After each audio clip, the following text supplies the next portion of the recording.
Top quality और consistent performance के लिए सिर्फ सिल्वर पंप। टॉप क्वालिटी और कंसिस्टेंट परफॉर्मेंस के लिए सिर्फ सिल्वर पंप, नाम याद रखना। तुम्ही त्यांचं निवेदन घेतलेलं आहे, काय सांगाल तुम्ही नेमकं?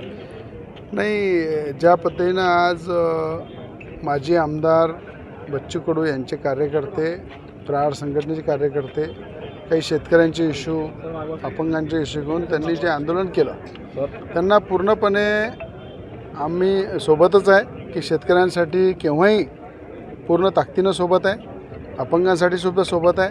आणि स्वतः मी त्यांचं निवेदनही घेतलं, त्यांना थंड पाणी दिलं, चहा दिला. आणि मला असं वाटतं की खूप उशिरा जाग आला. जर आज मला असं वाटतं की स्वतः ते मंत्रीसुद्धा होते, सरकारमध्ये होते, एकनाथजी शिंदे जेव्हा मुख्यमंत्री होते तेव्हा अत्यंत त्यांच्या जवळचे होते, उद्धव ठाकरे जेव्हा मुख्यमंत्री होते तेव्हाही त्यांच्या जवळचे होते. तर मला असं वाटतं की जेव्हा सत्तेमध्ये पॉवरमध्ये असताना ह्या आणखी गोष्टी सोप्या झाल्या असत्या, पण उशिरा जाग आला तरी मी त्यांच्यासोबत आहे.